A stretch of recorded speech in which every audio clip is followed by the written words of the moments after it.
Bagaimana kita memfungsikan lahan itu bisa meningkatkan nilainya dengan kreativitas dan modal tentunya.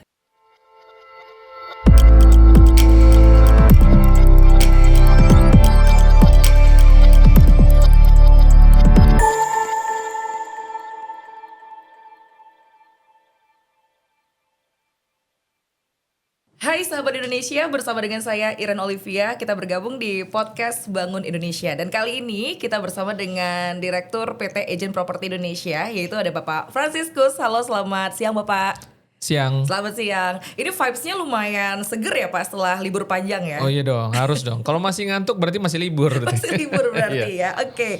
Nah teman-teman, untuk kali ini podcast kita sangat spesial edisinya. Karena kita bakal membahas lelang, cesi, dan cuan dengan pertanyaan yang agak mengganggu ini ya. Bagaimana kira-kira kalau rumah yang biasa kita tempati selama ini tiba-tiba bukan jadi punya kita lagi yang udah kita cicil. Karena biasanya terjadi di KPR contohnya ya. Kita udah nyicil KPR, terus tiba-tiba itu rumah jadi gak punya kita lagi, dijual dan bahkan sampai dilelang. Nah, ini adalah dua hal yang berbeda ya teman-teman ya. Di satu sisi mungkin ya ada orang yang kehilangan rumah.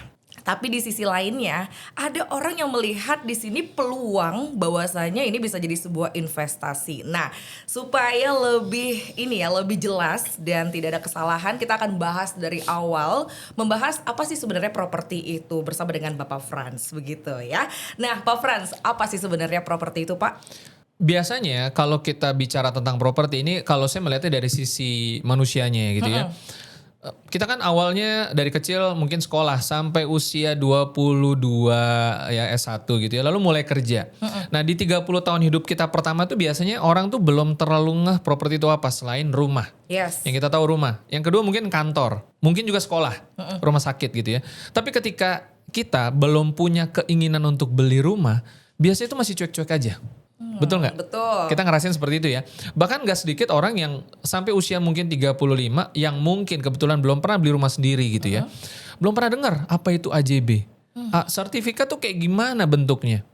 Wajar. Karena kita di sekolah juga mungkin gak diajarin itu. Yes. Iya kan? Nah tapi problemnya sekarang kita perlu tahu sebelum bicara panjang tentang cesi, lelang ya. Kita perlu tahu properti. Teman-teman sadar gak sih properti itu ternyata kita hidup di dunia properti loh. Oke, Dari jadi bukan kita, cuma rumah ya Pak ya? Betul, dari kita lahir sampai kita nanti kembali lagi ya ke alam gitu ya. Betul. Itu kita properti semua. Ya. Misalkan kita bicara yang kalau di Indonesia lagi tren kelapa sawit misalkan, lahan sekian banyak, itu properti loh. Tanahnya tadi ya Pak ya? Oke. Ya kan? Jadi bukan nggak harus yang ada bangunannya, itu juga properti. Segala sesuatu yang ada unsur kepemilikan tanah dimiliki sama siapa, itu kan berarti properti. Oke. Iya kan? Yes. Artinya properti ini begitu luas, kita ke pom bensin. Cuman masalahnya sekarang teman-teman, banyak di antara kita yang mungkin karena tadi ya pengetahuan, akses informasi, dan mungkin juga kalau kita buka YouTube, TikTok gitu ya, di kampus, nggak ada yang secara sengaja berulang-ulang memberikan pengetahuan kepada kita, informasi, bahwa properti itu esensial, penting. Sekalipun kita saat ini merasa, Pak ini saya belum punya uang, saya Gen Z katanya gitu kan. Yes, betul. Saya ini belum mapan nih Pak. Belum mapan, saya bingung mau beli rumah, KPR-nya gak sanggup gitu ya. Bisanya mungkin sewa aja gitu, ya kan.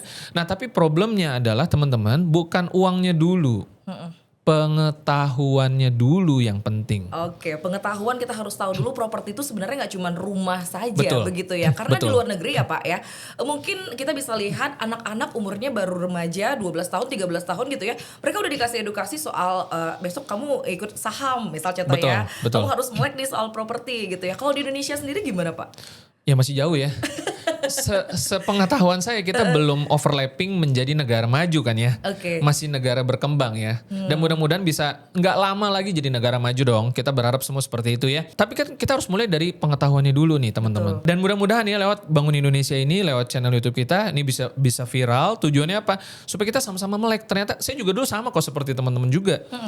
Di 25 tahun hidup saya ya, atau bahkan sampai di usia 30 masih belum melek. Padahal tiap hari ke sekolah. Tiap hari rumah bahkan udah pindah berapa kali kan kira-kira gitu ya, ikut orang tua gitu ya. Kita nggak sadar bahwa itu properti. bahwa ada nilai di situ, ada nilai ekonomi di situ, ada nilai investasi di situ. Karena kita dicekokin apa?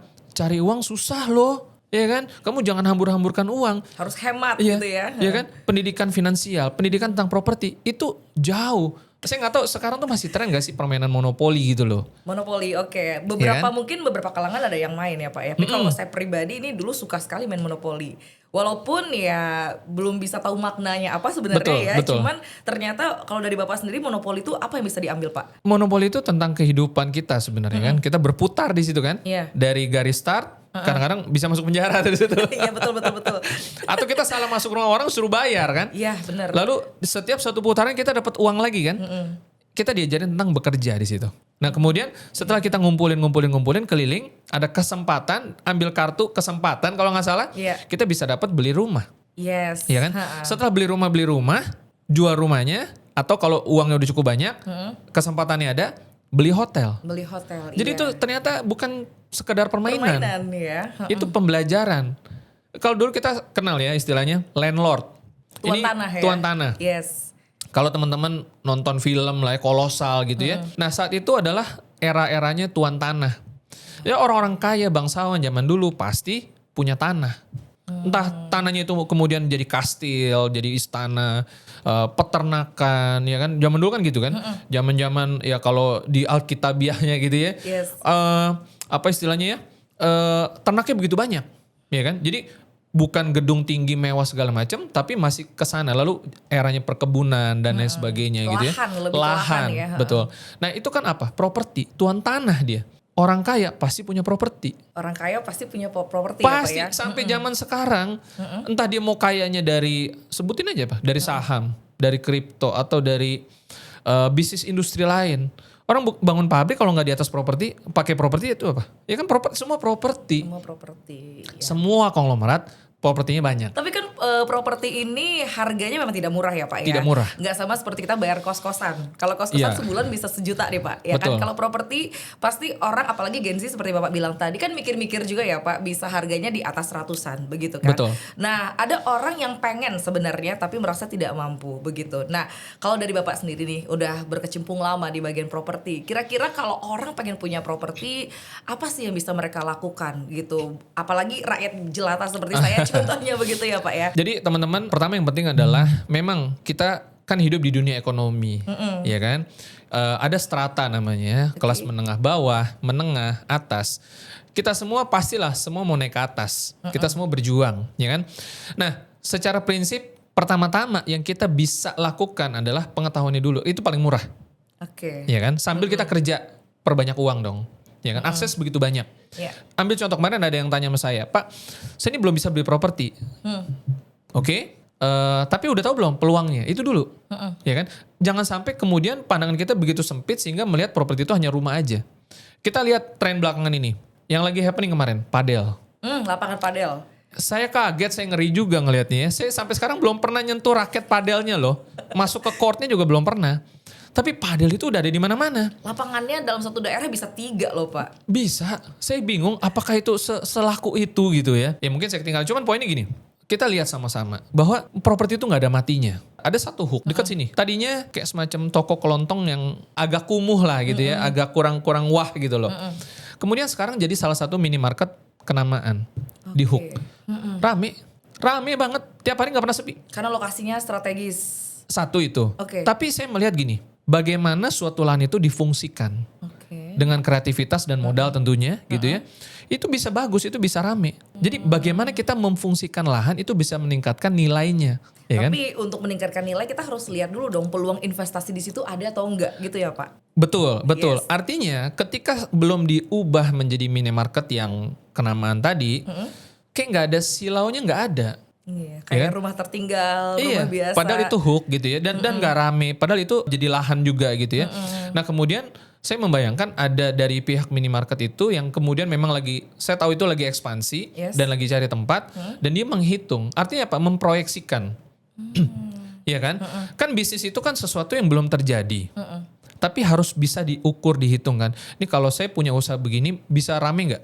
Atau bayangin gini, anggaplah kita yang punya lahan itu. Terus kalau misalkan kita sulap jadi usaha yang sama misalkan. nggak perlu pakai brandnya dia. Iya. Bisa rame nggak? Menurut saya bisa. Kenapa? Karena ternyata di situ orang nongkrong enak, ya kan? Lalu beli snack dan sebagainya, ya kan? Dan saat ini trennya udah bukan COVID lagi yang harus semuanya harus dari rumah kan? Yes. Nah, jadi bagaimana kita melihat peluang dan bagaimana kita menggunakan balik lagi kayak padel. Yang sekarang jadi padel tadinya apa sih? Kan gitu. Ya kan? Artinya kan ada suatu penggunaan bangunan, ya kan? Lahannya sama nggak? Sama. Tadinya nggak kepake. Itu menunjukkan apa? Nilai fungsi suatu properti. Jadi kalau kreativitas kita nggak pernah habis, inovasi kita nggak pernah habis, nilainya tuh nggak menyusut gitu loh. Yang tadinya nggak punya nilai, kan ruko kosong. Yes. Ya, sebelum padel ada apa emang? Kan gitu kan? Cuman lahan kosong mungkin Biasa, gitu ya. kan? Jadi artinya apa? Properti itu selalu punya nilai di setiap zaman. Hanya saja kita mungkin belum punya duitnya nih. Atau belum punya idenya.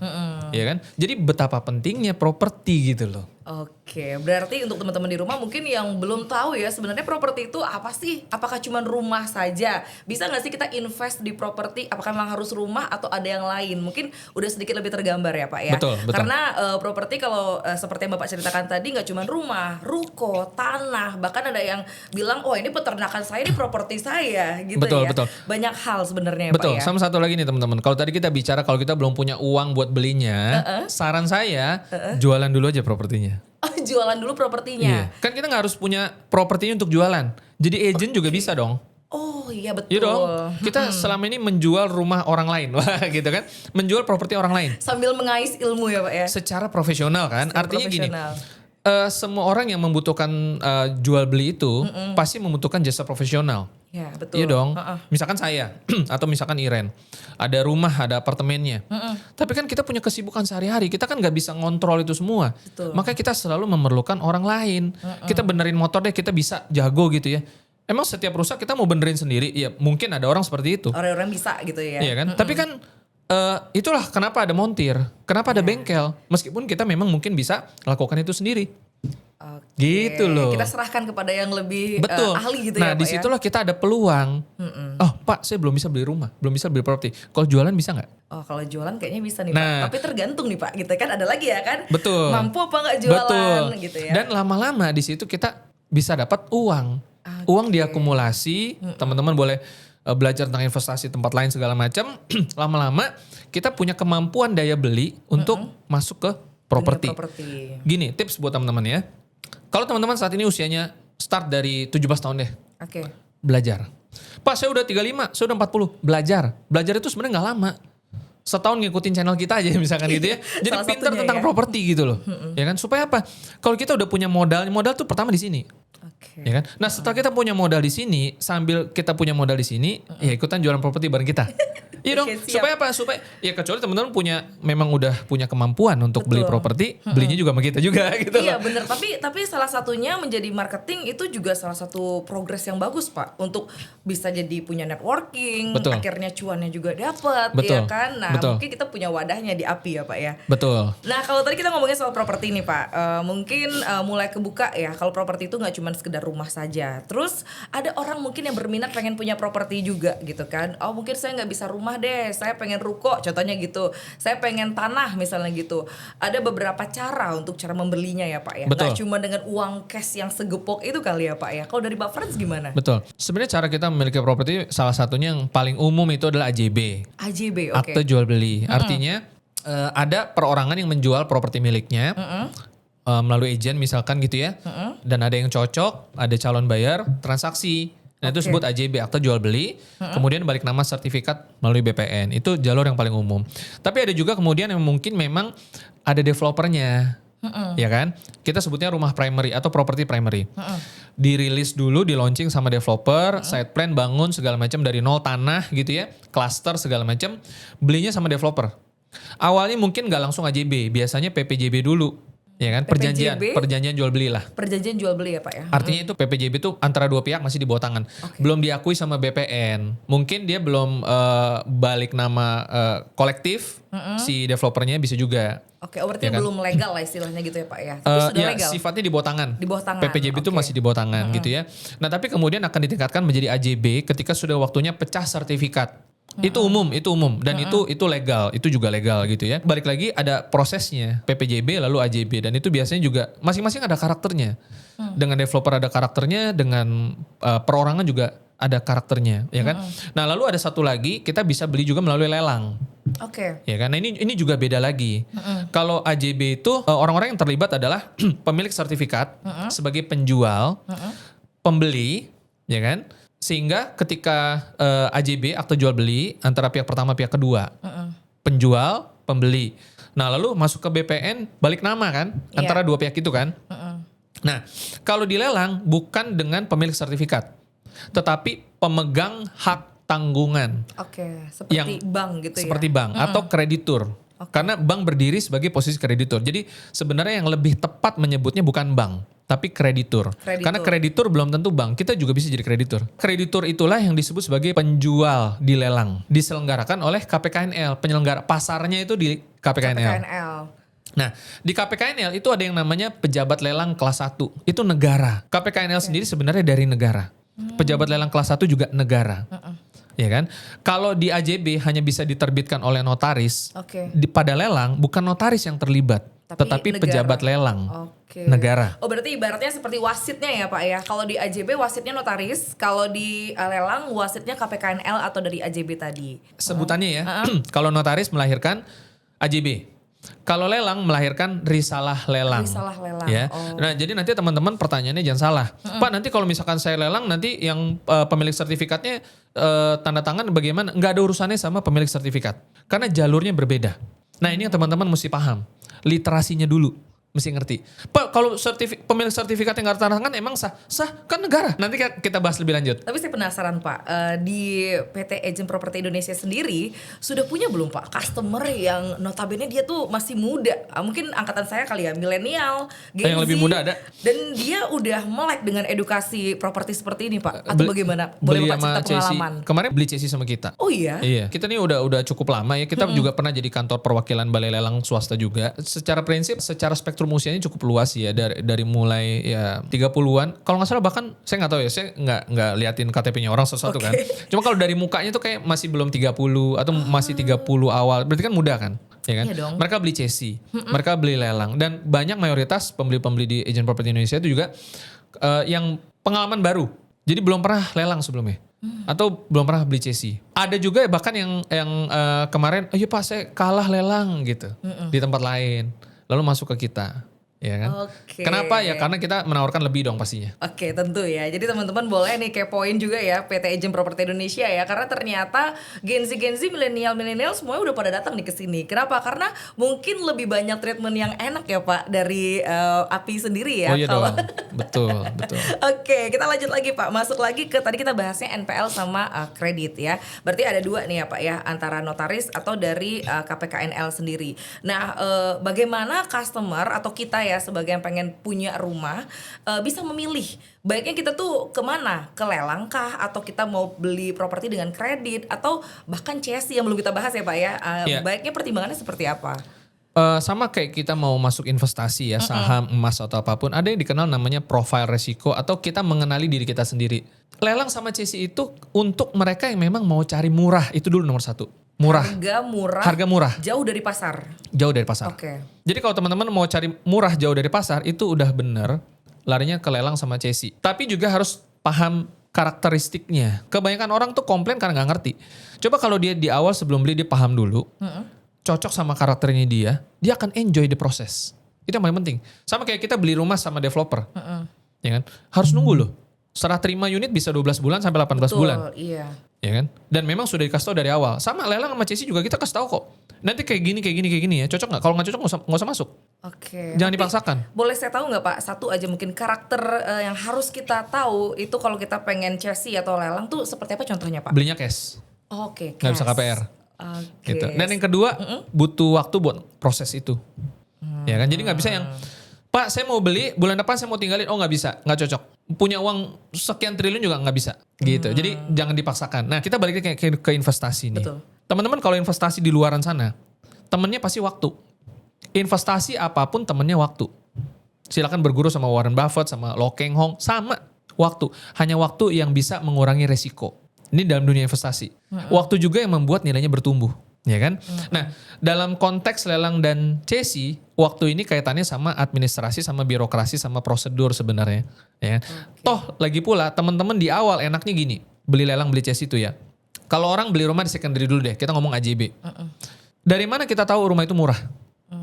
Properti itu murah dari mana kita tahu? Ya pasti dari harga pasar dong. Oh, dari harga pasar ya, Ya karena kan? dia di bawah harga pasar udah pasti murah Kita ya Pak misalkan ya? mau beli rumah di Kedoya. Ketika kita mau masuk beli hotel, beli apa segala macam, kita pasti akan cek harga yang saya dapat ini good price nggak? Good deal nggak? Ya kan? Berarti kan kita pasti compare.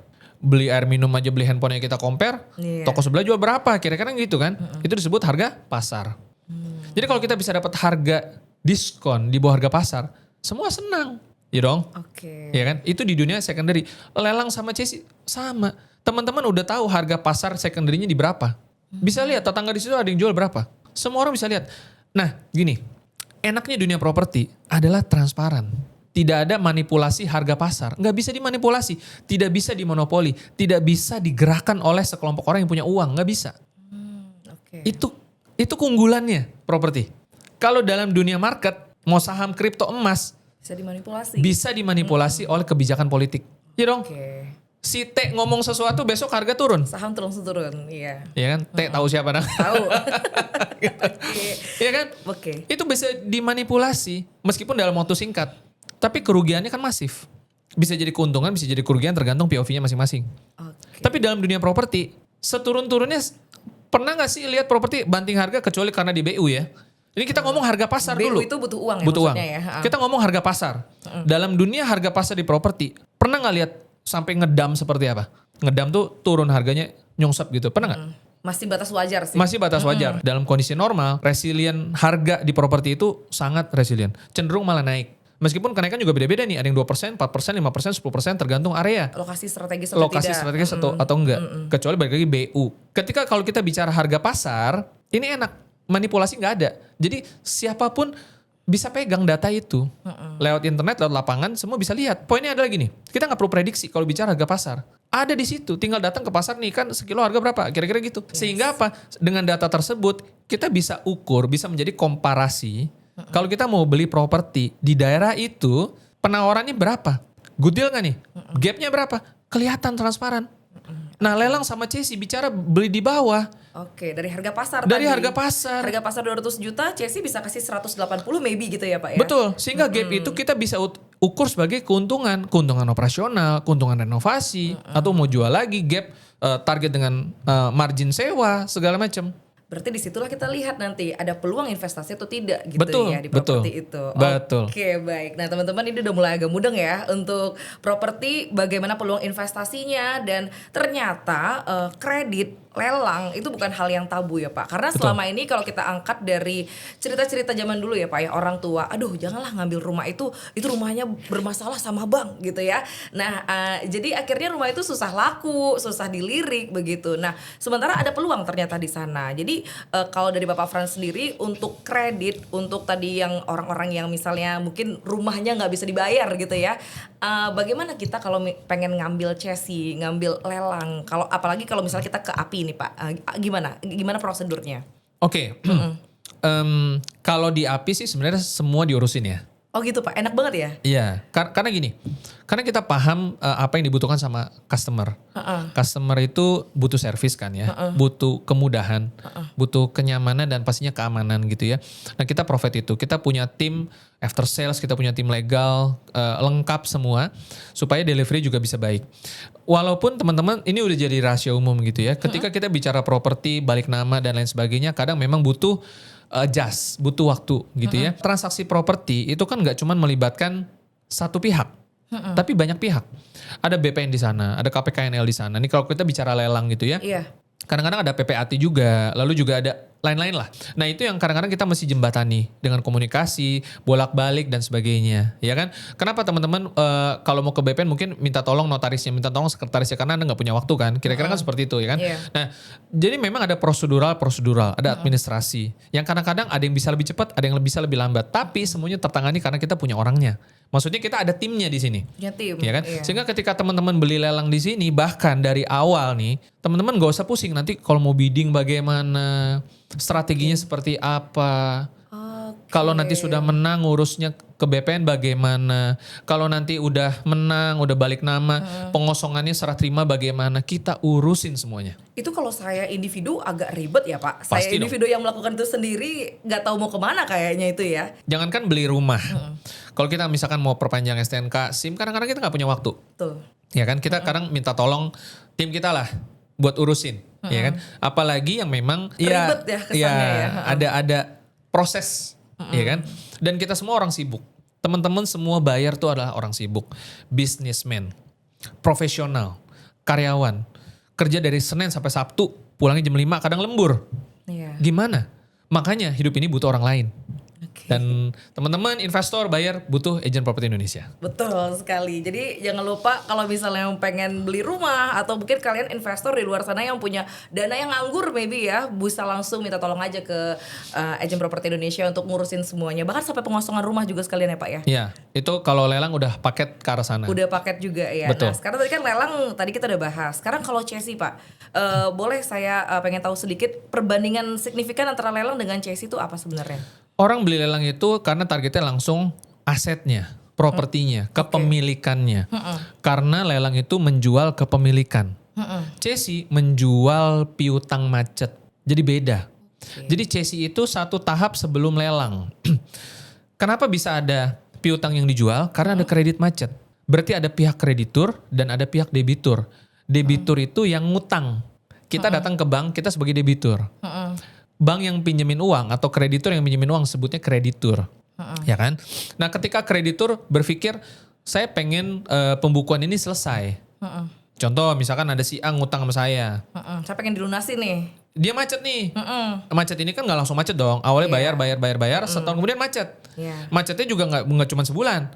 Biasa macet itu udah berbulan-bulan. Bahkan mungkin bertahun-tahun. Ada waktu toleransinya ya Pak ya. Ya artinya kan kejadiannya kan terakumulasi kan. betul. Nah kalau baru sebulan mungkin ya biarin aja.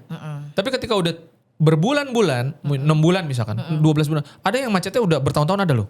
Oke. Nah artinya ketika macet itu terjadi, saya sebagai orang yang minjemin uang, saya menderita nggak? Iya dong. Iya dong. Itu kan uang perlu ya Pak. Betul. Jadi maksudnya gini, kita perlu paham bahwa dalam dunia kredit, jangan cuma ngomong debitur kasihan, kreditur juga kasihan. Anda juga bisa jadi kreditur suatu hari nanti.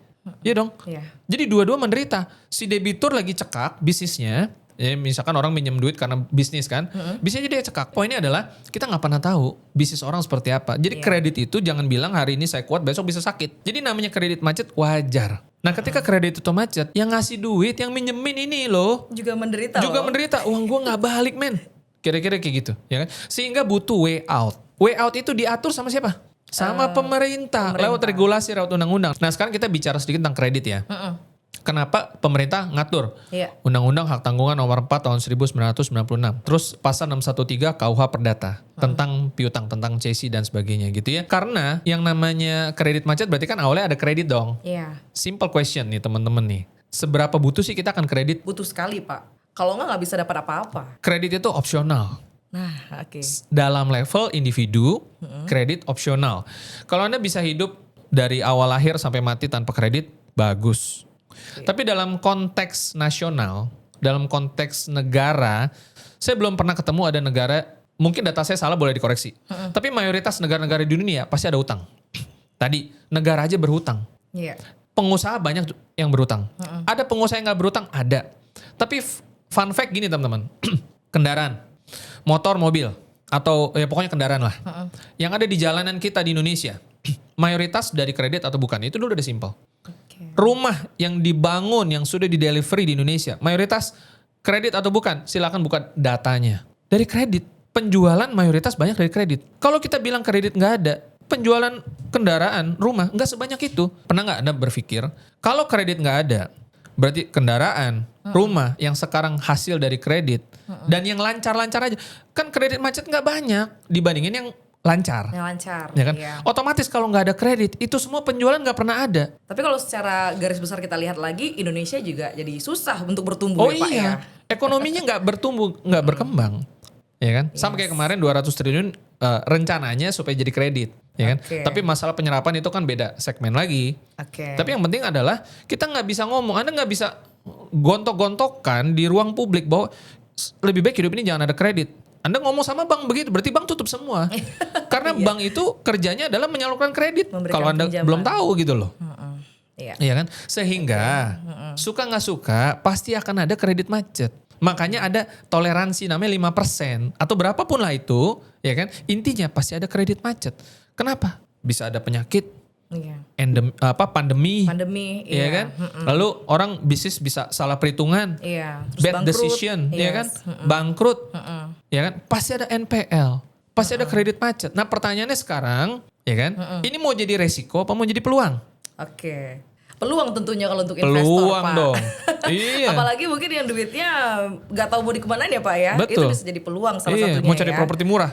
Ini waktunya. Ini Jam kesempatan properti di medianya. Indonesia. Iya, betul dari NPL ini. Oke, nah tadi kalau misalnya Bapak udah jelaskan untuk dari lelang sendiri, dari chassis sendiri itu berarti kan chassis sebelum lelang berarti ya? Atau Iya. Iya. Jadi listingannya sebenarnya masing-masing. Kalau di API kita udah pisahin keranjangnya. Ada keranjang lelang, ada keranjang chassis. chassis? Silakan dipilih mana yang sesuai. Nah ini Pak yang saya penasaran, orang seperti apa kira-kira yang menurut Bapak nih, karakter seperti apa yang cocok untuk chassis, karakter seperti apa yang cocok untuk lelang nih Pak? Oke, chassis untuk mereka yang mau kejar profit, masuk aja ke chassis udah, gitu ya. Kalau lelang bisa cari profit bisa, tapi memang targetnya itu kan sebenarnya kepemilikan. Kemudian mau disewakan atau dijual lagi itu memang beda cerita ya, gitu ya. Bisa cari profit dari situ, bisa trading properti kayak gitu dari lelang bisa. Nah enaknya chassis adalah kita dari awal udah langsung kita ambil chassisnya. Kan gini, kalau lelang masih bisa batal lelang nggak? Bisa. Kita udah ngelihat aset bagus, murah. Kita ikutan lelang. Menurut aturan, debitur masih bisa berkesempatan tebus pelunasan maksudnya. Oke. Akibatnya Pak lelang nggak jadi kan? Bisa nggak? Bisa. Bisa. Boleh? Boleh. Memang begitu. Jadi kreditur debitur dikasih kesempatan yang sama seluas-luasnya agar dua-dua punya hak bisa optimal. Jadi semacam ada waktu gitu Ada ya, waktu. tunggu kalau memang kamu bisa lunasin. Ya misalkan ada aset yang lagi dilelang. Iya. Batas akhir lelangnya tanggal 10 Mei misalkan. Ya kan? Nah, berarti si debitur itu apabila sebelum tanggal 10 dia bisa lunasin, boleh. Lelang batal. Lelang batal. Tapi Gitu. kalau chassis? Nah, kalau chassis, kalau kita udah pegang chassisnya, kalau terjadi kasus yang sama, berarti dia mau pelunasan nih. Iya. Pelunasannya ke siapa? Ke kita dong. Yang punya chassis. Yang punya berarti chassis. Anda untung nggak? Untung dong. Untung. Karena dia yang dipindahkan adalah hak piutangnya tadi ya, Betul. hak penagihannya tadi ya Pak ya. Artinya potensi batal lelang jadi di apa istilahnya ya? Dinetralin. Kita berharap dong Iya. aset bagus, murah. Kita berharap menang dong. Yes. Ya kan? Tapi ternyata batal lelang. Kan kita ya gitu kan? Nah, tapi kalau chassis terjadi seperti itu, kita bukan ya ye gitu loh. Iya kan? Karena nggak dirugikan dalam Betul, hal malah itu. untung, malah bagus dong. Makanya tujuannya profit. Nah sama satu lagi, lelang kita masih bisa kalah lelang. Kenapa? Ya karena definisinya begitu. Lelang itu apa sih? Lelang itu adalah mekanisme pemasaran suatu aset melalui media yang namanya penawaran terbuka. Ya kan? Artinya siapapun bisa ngebidding. Artinya siapa yang ngebidding paling tinggi, dia jadi pemenangnya. Kayak balapan gitulah. Ya kan? Siapa yang sampai garis finish pertama, dia berarti tercepat, berarti dia juara satu. Jadi kalau balapan. Nah, kalau lelang berarti siapa yang bidding paling gede, ya kan? Sesuai dengan batasan waktu yang dikasih, dia yang jadi pemenangnya. Oke. Gitu, ya kan? Sip, baik. Nah, otomatis masih bisa kalah nggak? Secara teori ya tentu bisa. Bisa. Ya, iya dong, tergantung siapa yang bidding paling tinggi. Iya. Ya kan? Tapi ya sama dalam dunia balap juga sama. Teorinya adalah siapa yang paling cepat. Tapi kan ada strateginya supaya kita bisa juara satu. Kan kira-kira seperti itu. Oke, strateginya tentunya dari PT Oh iya Properti dong. Indonesia dong Itu ya Pak itu ya. mahal ya. Oke, tapi kan kalau kita ngomongnya bagus-bagus saja ya semua orang punya keunggulan ya Pak ya. Ya. Tapi ada apa ya Pak, semacam kayak kekurangan dari lelang, kekurangan dari chassis sendiri apa Pak nih kira-kira? Kekurangan sebenarnya tergantung point of view ya. Kalau misalkan harus cash itu berarti kekurangan, ya sah-sah aja. Dari ya kan? personalnya sendiri ya. Kalau saya lebih sebutnya mungkin lebih ke karakternya. Oke. Ya kan? Satu tadi harus cash. Yang kedua adalah harus mau nunggu, nggak bisa buru-buru. Gitu loh, ya kan? Nah, disarankan bagi yang mau beli lelang nih, paling tidak waktu tunggu 1 tahun deh. Meskipun Waktu bisa lebih 1 cepat. tahun. Iya, oke. Intinya gini, sama aja kayak kita beli sama developer. Harus nunggu juga ya. Nunggu juga 12 serah terima 12 bulan sampai iya. 18 bulan. Kok Anda mau nunggu di sana, kok di sini nggak mau nunggu? Kan itu rumah baru Pak. Oke. Gimana tuh? Di sini lebih murah. Oke. Dua-duanya sama-sama Jadi ada membingungkan. kompensasinya, Ya. preferensi gitu loh. Saya mau semurah itu, tapi saya maunya secondary ya nggak bisa. Sekarang logika kayak gini, kalau kita investasi, siapa sih nggak mau untung? Satu, semua mau untung, semua mau untungnya gede, ya kan? Yang ketiga, kalau kepastiannya bisa dihitung, bisa diukur, why not? Kita beli saham, kita beli emas, ada unsur kepastian. Oh saya beli emas pasti naik harganya, iya kapan? Saya beli emas, saya target 20%, kapan 20%-nya? Oke, itu kan kalau emas. Kalau properti Pak? Nah, harga pasar misalkan 3M. Kita beli cuma 1M. Iya. Kita mau jual 2M. Iya. Untung nggak? Sudah pasti untungnya. Sudah pasti untung. Iya. Oke. Ya kan? Dan ketika kita jual di bawah harga pasar, sudah pasti ada yang beli belum? Udah pasti. Resiko tidak bisa bikin nol.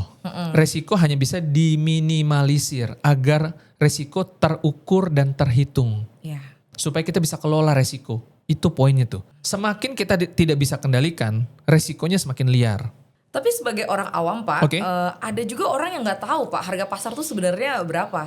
Ya Iya kalau kan? karena dia belum cari tahu. Oke, kalau di PT Aji Properti Indonesia itu sudah menghadirkan harga pasar berapa gitu. Mereka sudah kasih mappingnya gitu ya Pak ya? Atau Oke, gimana? jadi gini, kita ngelihat dari point of view-nya pembeli. Iya, pembeli. Kita jadi pembeli rumah. Pertama memang kita butuh saran. Tapi namanya orang pasti penasaran dong. Saran dari si profesional ini benar apa enggak sih? Kita cek juga dong. Ceknya kemana? Ya ke lapangan. Iya. Sesimpel itu. Sekarang ada orang pasang spanduk jual. Coba aja tanya berapa dijual. Di sana ada lagi yang pasang spanduk jual. Coba aja tanya. Artinya apa? Data itu tidak dimonopoli dan tidak bisa dimanipulasi. Itulah yang disebut harga pasar. Itulah kemewahan yang ada di dunia properti. Semua bisa akses. Nggak perlu hebat. Transparan ya Pak ya? Iya. Sekarang kalau kita beli lelang, harga pasarnya kita bisa cek. Kita semua sepakat ya. Semua bisa cek harga pasar. 3M misalkan. Kita belinya 1M. Bukankah itu mengendalikan resiko? Iya, mengendalikan resiko dan mendapatkan keuntungan juga Ya ya kan? kan? Artinya kita lebih punya daya kendali. Tapi kalau kita bicara sesuatu, contoh simpel lagi. Kita belinya 1M nih. Harga pasarnya 3M. Berarti kan kita punya kendali untuk menjual di antara harga pasar dengan harga beli kan? Yes. Atau minimal kita mungkin saya mau pakai sendiri. Ya berarti sisanya itu adalah keuntungan operasional, keuntungan renovasi yang kita bisa kantongin. Oke. Itu disebut keuntungan. Keuntungannya jelas, transparansi juga udah jelas ya Pak ya. Berarti sebagai investor harusnya mereka cuma tinggal menambah ilmu aja, knowledge aja tentang dunia properti ya Pak ya. Betul. Dan gandeng profesional yang ngerti dong. Nah, salah satu seperti Ajang Properti Indonesia tentunya ya kan. Nah tapi Pak untuk investor ya, Bapak lebih Bapak lebih prefer menyarankan mereka itu ke CESI atau ke lelang sih Pak? Kalau investor? Kalau investor pasti CESI. Karena investor tujuan profit. Tujuannya profit. Betul. CESI itu profit, ada yang nggak nyampe setahun udah profit. Ada yang cuma hitungan bulan udah profit. Kenapa? Karena CESI itu kita berpeluang bisa mendapatkan yang namanya pelunasan. Pelunasan dari kredit yang macet itu. Itu bisa. Dan rata-rata CESI-nya kita itu kita sudah ukur, sudah hitung, marginnya kenceng lah. Oke, Di berarti atas deposito jauh. nah kalau orang pengen invest harus paham investasinya seperti apa? Apa pertimbangannya Pak kalau kita mau investasi Pak? Ya satu harus punya uang dulu. Oke. Uangnya harus uang dingin. Oke. Nggak boleh pinjol. Oke. Iya kan? Jadi kita tuh harus bisa makan tenang, tidur tenang gitu loh. Maksudnya gini, kan ada orang yang dia pegang duit, tapi ini duit pokoknya bulan depan mesti balik. Itu agak susah. Iya. Ya kan? Karena waktu tunggu kan yang tadi kan. Nah cuman bedanya gini teman-teman, ini catatan penting ya. Di luaran sana investasi temennya waktu untuk nungguin agar harganya naik. Ya kan? Jadi kita beli supaya harganya naik, kita butuh waktu. Itu di luaran. Di sini kita waktu itu bukan dipakai supaya harganya naik. Oke. Dari awal kita beli, kita sudah tahu kita beli di bawah. Kita sudah tahu harga pasar berapa. Jadi keuntungan margin potensi kita mau jual berapa, itu sudah bisa kita hitung di depan. Bahkan biayanya juga sudah bisa dihitung di depan. Enak banget kan? Enak. Nah, Iya. kita cuman perlu waktu, tujuannya apa? Prosedural aja, administrasi aja. Dan itu pun masih dalam rasional gitu loh. Ya kan? Kalau kita bicara 6 bulan, 9 bulan, setahun, taruhlah 1,5 tahun. dalam dunia investasi 1,5 tahun itu sangat singkat. Tapi kan kalau investor, kalau tadi Bapak bilang temennya waktu, ya kan? Iya. Banyak Pak, nggak cuma properti doang. Saham katanya Iya, juga melihat waktu. Emas juga ya Pak Sama, ya? betul. Nah, apa yang menurut Bapak pertimbangan yang paling baik dari kacamata investor gitu kan? Kita mau menentukan invest di mana nih? Mau di saham kah? Atau di emas kah? Atau di properti kah? Nah, gimana kira-kira menurut Bapak? Setiap instrumen itu punya karakter, Iya. ya kan? Ya boleh dibilang plus minus terserah. Ada yang bilang, Pak, masalahnya kan enakan beli di sebelah. Sebelah itu liquid Pak. Anytime kita mau cairkan bisa. Iya. Sekarang gini, kalau lu bilang saham, kripto, emas itu liquid, betul. Tapi masalahnya lu mau liquidin itu pada saat profit apa pada saat loss? Oke. Iya dong, liquid iya. Tapi kalau pada saat, balik lagi, bukan masalah liquidnya. Semua investor, trader tujuannya adalah profit. Kalau bisa jangan loss kalau bisa, ya kan? Jadi bukan masalah liquidnya. Nah sekarang kita compare balik lagi ke properti. Properti nggak liquid, betul. Kita nggak bisa buka hari ini jual, besok ada yang beli. Itu namanya tidak liquid. Tapi kalau kita ngomong soal investor, berarti tadi kita perbandingannya saham dengan properti ya Pak ya. Makanya di situ mungkin relate dengan volatilitas sama stabilitas ya Pak ya. Betul. Kalau properti masuk yang mana tuh Pak? Stabil dong. Yang stabil ya Pak ya. Iya. Kalau saham berarti bisa Volatil, bergerak Kenapa, naik Pak? turun. Kenapa dia? Ya karena gini, harga saham kenapa itu naik turun? Satu, marketnya sangat liquid. Maksudnya tiap hari jual beli. Karena kan gini, beli saham 100 ribu udah bisa. Iya dong, pasarnya Iya. jadi sangat volatil kan. Udah gitu sangat sensitif dengan isu-isu politik. Iya kan? Ada yang ngomong begini, kebijakan langsung dia hantam bawah. Karena dipengaruhi oleh kapital. Jadi ketika ada orang beli banyak, tuh harga bisa naik. Iya dong, triliunan dolar. Ketika dia jual banyak, udah harga bisa turun. Iya kan? Iya. Itu yang terjadi. Dampaknya sistemik ya Pak ya, langsung Iya, ya. langsung. Sama kayak harga komoditi juga sama. Bawang lah, apalah, supply demand, ya kan? Begitu yang beli banyak banget, harga bisa naik. Nggak ada yang beli, harga turun. Jadi itu komoditi seperti itu. Nah, rumah, Iya, properti nggak bisa dianggap sebagai komoditi yang per kilo. Oke. Karena makanya dia lebih stabil gitu loh, ya kan? Dan teman-teman coba, kenapa emas harga bisa naik? Karena nilainya tadi. Satu, emas sejak tahun berapa nanti teman-teman silakan cek history, itu kan sudah dilepas ke harga pasar. Iya. Sebenarnya dulu sempat emas itu harganya flat segitu aja, ditahan lah, nggak dilepas ke pasar gitu ya. Nah sejak dilepas ke pasar dia bisa mulai harganya bergerak, karena ada supply dan demandnya, ya kan. Nah tapi salah satu yang membuat emas itu menjadi daya tarik adalah karena scarcity, karena faktor kelangkaan. Jumlah emas terbatas di dunia ini, ya kan. Lalu ada manfaat emas juga dalam industri, ya kan. Lalu historical sudah dipakai sebagai underlying, bahkan sampai financial modern sekarang juga masih underlying emas. Meskipun currency modern semuanya sekarang banyak juga kayak dolar udah nggak backbone-nya emas lagi, ya kan. Nah tapi secara prinsip kalau kita bicara scarcity, kelangkaan, kan Bitcoin gitu juga. Bitcoin adalah emasnya digital karena apa? Kelangkaan, jumlahnya terbatas dan lain sebagainya. Tanah juga terbatas. Karena kan setiap orang bertumbuh ya Pak. Loh iya, bumi Populasi emang semakin banyak. bisa beranak bumi? Enggak. Cuma satu. Lempeng tektonik yang katanya bisa numbuhin tanah baru butuh berapa juta tahun, Iya. ya kan? Nah, yang teman-teman lupa adalah tanah juga sama seperti emas, scarcity. Cuman bedanya mungkin nggak bisa dicicil dengan 100 ribu rupiah. Itu doang. Tapi kalau kita bicara tentang usability-nya, fungsi daripada lahan itu luar biasa. Pada akhirnya teman-teman investasi, spekulasi, judi, ini dunia yang bergesekan gitu loh. Ya kan? Investasi itu sebenarnya hanya ada. Investasi adalah investasi ketika ada nilai di situ. Ada nilai yang bisa bertumbuh di situ. Spekulasi ya hampir mirip sama judi kan? Iya betul. Nggak peduli nilai, hanya peduli ini nanti besok harga bisa naik apa enggak? Bisa naik apa enggak? Menang apa enggak? Menang apa enggak? Iya. Jadi mulai dari motivasinya. Dan ketika suatu instrumen investasi disusupi oleh banyak spekulan, berubah nggak dia harga? Harga jadi berubah. Bisa berubah. Karena market itu tidak berdaya terhadap pembelian dan penjualan. Berarti kalau tadi kita bahas beberapa tadi ada yang volatil, ada yang stabilitas, ada yang spekulasi, ada yang investasi tadi ya.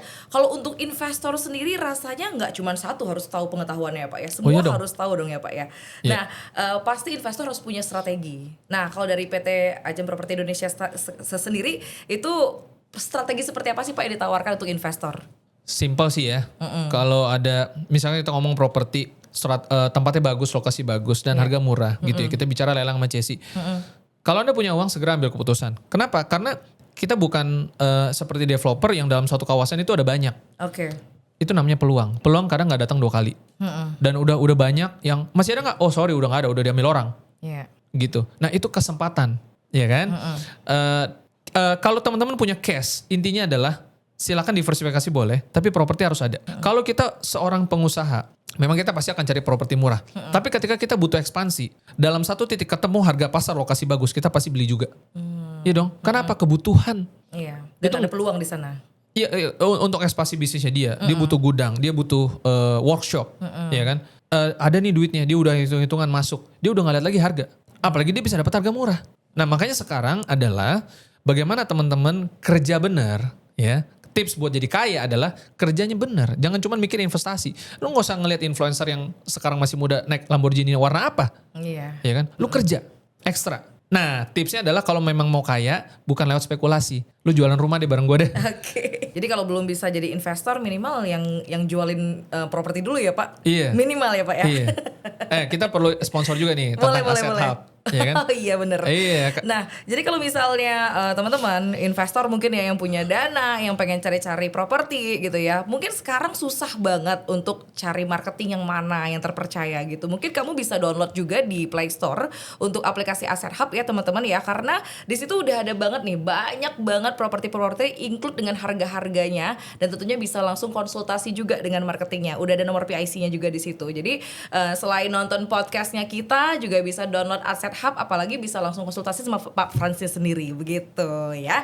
Oke, baik Pak Frans, terakhir karena waktu kita singkat, boleh kesimpulan dari materi di hari ini, kira-kira Pak Frans apa yang pengen disampaikan edukasi untuk teman-teman investor dan juga mungkin teman-teman marketing yang lagi nonton sekarang?